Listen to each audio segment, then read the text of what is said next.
All right, post-game report. Steelers defeat the Falcons 19-16.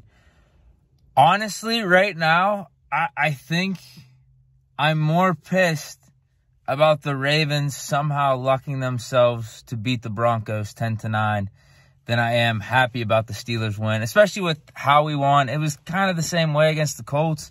We should have blown them out. We really should have. But I think I'm way more pissed that the Ravens won that game. Somehow, they are the luckiest fucking team of all time. They weren't even, in my opinion, they weren't even a good team with Lamar Jackson. They have just been skating by, getting some wins. But then he goes down with an injury. Tyler Huntley comes in. Their offense is absolutely anemic. I'm looking at the bottom ticker.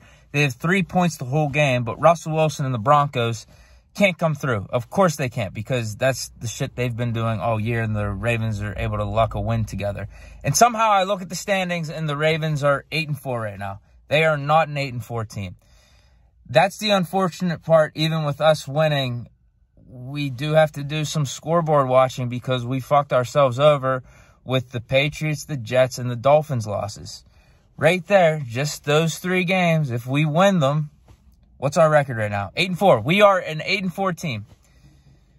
Really frustrating. Really frustrating. But obviously I am still pumped about the dub because a win is a win. Even though we did try to give the game away in the second half. There was so much stuff. There's so many things going on with our game.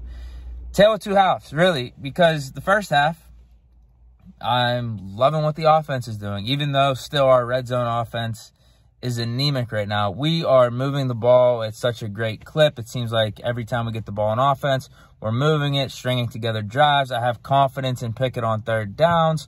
We're just going to keep the chains moving. Worst case, we get field goals, and that's exactly what we did. Matthew Wright made all of them, even though the first one was kind of lucky, again, off the goalpost. But can it really be luck if you do it 2 times in a row and they both go in like that? So he was 100%. But I'm talking too much special teams here. Although the special teams had a huge part of this game. Presley Harvin, the last punt of the game. But also, like, Steven Sims almost fumbling a punt, muffing a punt. But also Matthew Wright, not only 100% on the field goals, but he was playing chess on the kickoffs, knowing where to kick it, kicking it to the other dudes. Pooch kicking, he did a Madden kick, I think, one of the first 2 kicks, just short to one of the guys that was supposed to block. So it worked out. It worked out. Cordell Patterson didn't kill us in the kicking game, or the special teams game. He did have some nice runs in the second half against us, though. But yeah, back to tale of two halves. First half, offense, really nice. Defense, stopping the run pretty solidly. I didn't think Marcus Mariota was going to be able to carve us up with his arm, but that's what he was doing in the first half. So there were times I'm like, damn, bro, why don't you guys get back to running? Even though running is what they do really well, we were able to stop it. It was Marcus Mariota with his arm that was hurting us in the first half at times. But they weren't able to really get anything going that much on offense. I think they only had, 6 points going into halftime? The score was 16-6.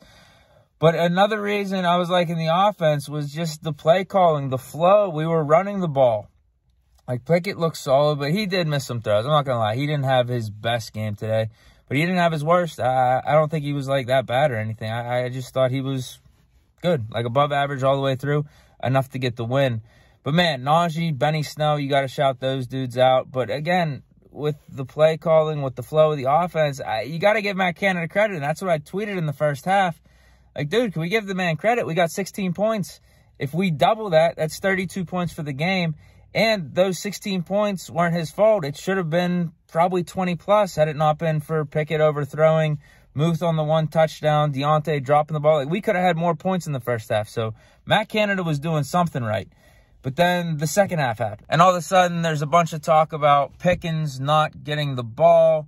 You could see him visibly upset on the sidelines. And me, of course, I want to get Pickens the ball as much as possible. I think he's our best receiver.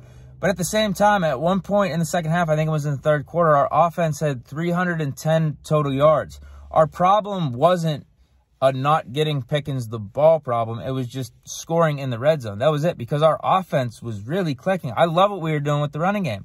We were just establishing our presence. We were setting the tone, controlling the ball, controlling the clock. I think we were doing so many good things on offense. We just couldn't punch it in the red zone. But then the defense started to become Swiss cheese in the second half.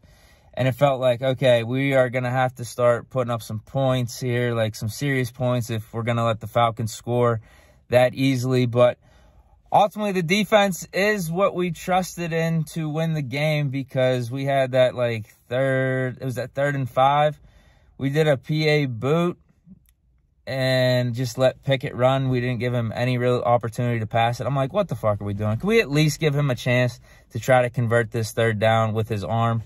So I was pissed about that, because we were just basically punting on that series, because if we get that play right there, the game's absolutely over. But Presley Harvin stepped up, and then the defense stepped up on the first play the Falcons had on their final drive. Minka Fitzpatrick pick. Could have been a pick 6 too. He just he went the humble approach though. Didn't want the extra 6 for some reason. But I don't know. Is he seriously a depoy contender right now? That's 4 or 5 picks on the year.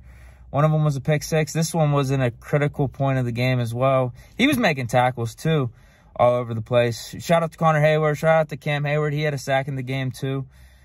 Yeah, it was just disappointing with the run defense in the second half. Corners were getting carved up at times. Drake London probably had his best game in his rookie season, of course. That's what typically happens against us. It's either no-name receivers or a young receiver has his career day against us. And yeah, I just don't get it. But ultimately, yes, great win. Great win to get to 5-7. We just need 5 more wins. We're at 10-7, and that should get us in the playoffs. It should. It should. So we just got to keep winning out. Like I said, we do got to do some scoreboard watching. The Jets lost. That was good. Hopefully the Bengals lose. Patriots lost against the Bills. That was a nice thing that happened on Thursday night. Trying to think. We just need AFC teams to lose. Dolphins, they need to lose against the 49ers. But that's it for my post-game report right now. Overall, I like the vibes of our team. We are messing up, but again, we're still learning to win. At least we're complaining about winning as opposed to complaining about losing at this point. But yeah, that's my post-game. Stay tuned. Big Deke News tomorrow. Obviously, the podcast. Stay chilling. Peace.